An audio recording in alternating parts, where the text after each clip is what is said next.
I have an opinion, and I don't know if it's relative to this, but why do you think it is that people look at the Weaver story and immediately associate it with the Second Amendment? Have you given that much thought? Because you're being called out of wherever it is that you were doing, whatever it is that you were doing, into the public sphere a little bit more. And I've noticed that you haven't done that for a number of years, and you're beginning to again. Thankful for that, by the way.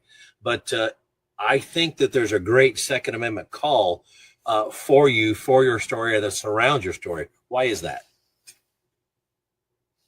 That's a great question. I understand why it's been connected to the Second Amendment circle.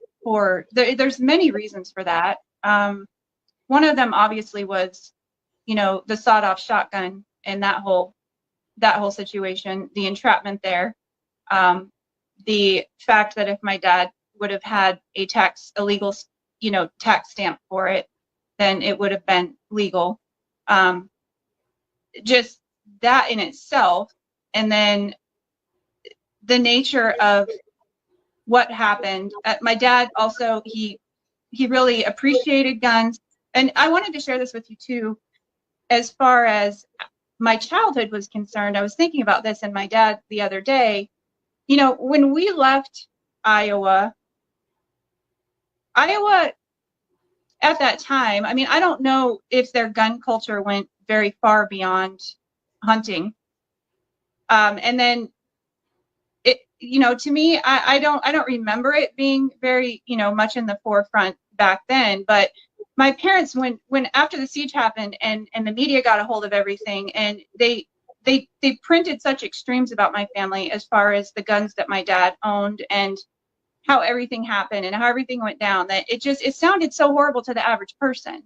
And they showed pictures, like they laid out all his guns out on the ground on this sheet, and that picture went everywhere. And I would sit and look at that picture and I'd say, I can count 3 of the BB guns that we had in that picture.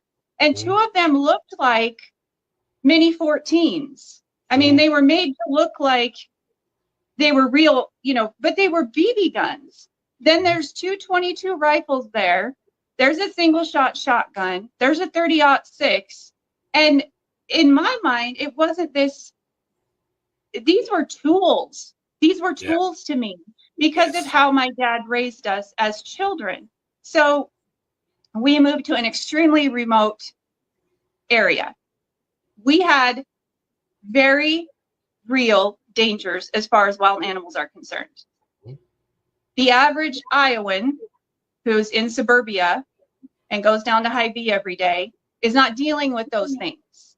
They are dealing with, traffic and things like that. And I don't remember there being a ton of crime even back when I was young and my parents were moving.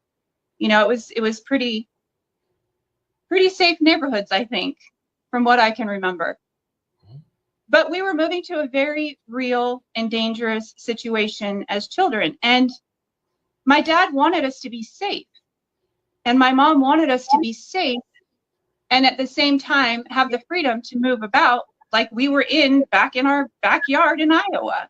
Right. And so with my dad's background, with him, he was a gun lover. He knew he would have guns in our household. He knew his children would be around them.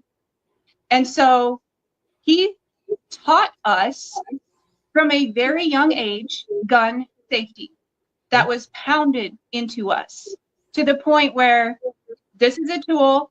I want you to have it to be able to protect yourself if there's ever anything that comes at you, whether it's a bear, whether it's a mountain lion, whatever. But if I catch you mishandling, if I catch you misusing this tool, hell hath no fury, basically. And my dad's wrath would come upon us because he understood the dangers of it. And he wanted to be able to have his children be around weapons, but in a safe manner, because they were a tool that we needed for our daily